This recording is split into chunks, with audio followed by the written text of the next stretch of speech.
সব জল্পনা কল্পনার অবসান ঘটিয়ে সরকারের শেষ দিনে জুলাই সনদ স্বাক্ষর করল জুলাই অভ্যুত্থান থেকে উঠে আসা দল এনসিপি।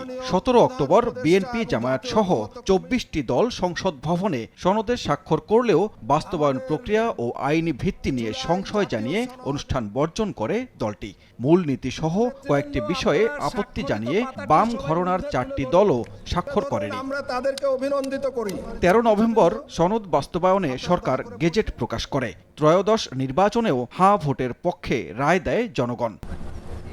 অবশেষে সোমবার সন্ধ্যায় রাষ্ট্রীয় অতিথি ভবন যমুনায় আসেন নাহিদ ইসলামের নেতৃত্বে এনসিপির 6 সদস্য, স্বাক্ষর করেন সনদে। পরে সংবাদ সম্মেলনে নাহিদ ইসলাম জানান, প্রধান উপদেষ্টার আমন্ত্রণে সনদে স্বাক্ষর করেছে তার দল। গণভোটের জনরায় বাস্তবায়নে আশা প্রকাশ করেন তিনি।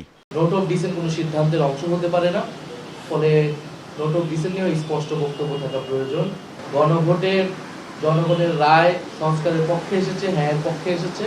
আমরা জাতীয় নাগরিক পার্টি এনসিপি কিন্তু সংসদ নির্বাচনে অংশগ্রহণ করেছি, সংসদে যাচ্ছি এই জুলাই জাতীয় সনদ এবং এই যে সংস্কারের আকাঙ্ক্ষা সেটা বাস্তবায়ন করার জন্য। দেরিতে স্বাক্ষর করা নিয়ে দলটির সদস্য সচিব জানান, জুলাই সনদ বাস্তবায়ন নিয়ে অস্পষ্টতা ছিল। জুলাই সনদের মধ্য দিয়ে আমরা যতটুকু অর্জন করতে পেরেছি সে অর্জনকে যেন আমরা পুরো মাত্রায় আমাদের করে পেতে পারি, বাংলাদেশ রাষ্ট্র যেন জুলাই সনদের পূর্ণ সুফলটা ভোগ করতে পারে, তারই নিরিখে আমরা আজকে জুলাই সনদের যে আনুষ্ঠানিকতা, স্বাক্ষরের আনুষ্ঠানিকতা আমরা আজকে সম্পন্ন করেছি। আমরা আপনাদেরকে একটা বিষয় জানিয়ে দিতে চাই যে এবারের যে নির্বাচন সেটা যেমন একই সাথে জাতীয় সংসদ নির্বাচন এবং একই সাথে এটা সংবিধান সংস্কার পরিষদের নির্বাচন।